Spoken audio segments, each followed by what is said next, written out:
अष्टषष्टितमः सर्गः। वशिष्ठ जी की आज्ञा से 5 दूतों का अयोध्या से केकई देश के राजगृह नगर में जाना। मार्कंडेय आदि के ऐसे वचन सुनकर महर्षि वशिष्ठ ने मित्रों, मंत्रियों और उन समस्त ब्राह्मणों को इस प्रकार उत्तर दिया। राजा दशरथ ने जिनको राज्य दिया है वे भरत इस समय अपने भाई शत्रुघ्न के साथ मामा के यहां बड़े सुख और प्रसन्नता के साथ निवास करते हैं।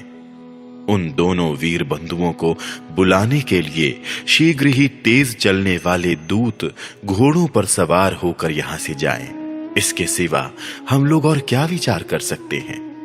इस पर सबने वशिष्ठ जी से कहा, हां, दूत अवश्य भेजे जाएं। उनका वह कथन सुनकर वशिष्ठ जी ने दूतों को संबोधित करके कहा, सिद्धार्थ, विजय, जयंत, अशोक और नंदन, तुम सब यहां आओ और तुम्हें जो काम करना है उसे सुनो।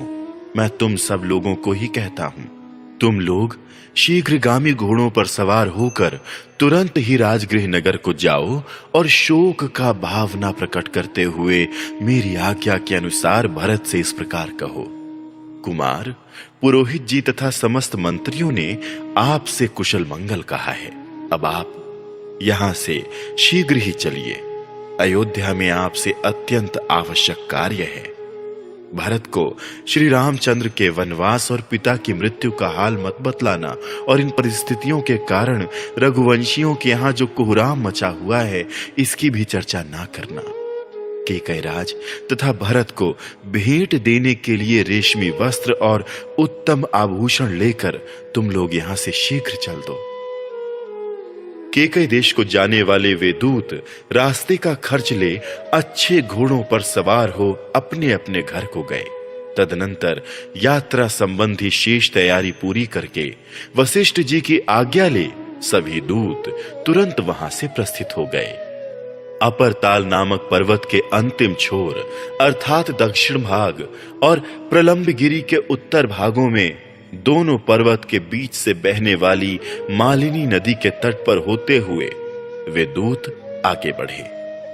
हस्तिनापुर में गंगा को पार करके वे पश्चिम की ओर गए और पांचाल देश में पहुंचकर कुरजांगल प्रदेश के बीच से होते हुए आगे बढ़ गए। मार्ग में सुंदर फूलों से सुशोभित सरोवरों तथा निर्मल जल वाली नदियों का दर्शन करते हुए वे दूत कार्यवश तीव्र गति से आगे बढ़ते गए। तदनंतर वे स्वच्छ जल से सुशोभित, पानी से भरी हुई और भांति भांति के पक्षियों से सेवित दिव्य नदी शरदंडा के तट पर पहुंचकर उसे वेग पूर्वक लांघ गए। शरदंडा के पश्चिम तट पर एक दिव्य वृक्ष था जिस पर किसी देवता का आवास था, इसलिए वहां जो याचना की जाती थी वह सत्य होती थी, अतः उसका नाम सत्योपयाचन हो गया था। उस वंदनीय वृक्ष के निकट पहुंचकर दूतों ने उसकी परिक्रमा की और वहां से आगे जाकर उन्होंने कुलिंगा नामक पुरी में प्रवेश किया। वहां से तेजोभिभवन नामक गांव को पार करते हुए वे अभिकाल नामक गांव में पहुंचे और वहां से आगे बढ़ने पर उन्होंने राजा दशरथ के पिता पितामहों द्वारा सेवित पुण्य सलिला इक्षुमती नदी को पार किया।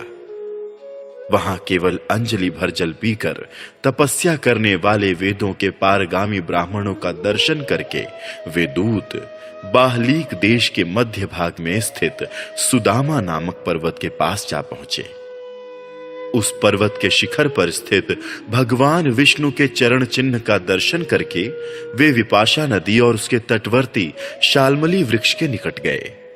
वहां से आगे बढ़ने पर बहुत सी नदियों, बावड़ियों, पोखरों, छोटे तालाबों, सरोवरों तथा भांति भांति के वन जंतुओं, सिंह, व्याघ्र, मृग और हाथियों का दर्शन करते हुए वे दूत अत्यंत विशाल मार्ग के द्वारा आगे बढ़ने लगे।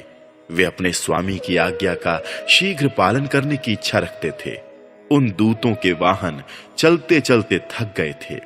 वह मार्ग बड़ी दूरी का होने पर उपद्रव से रहित था।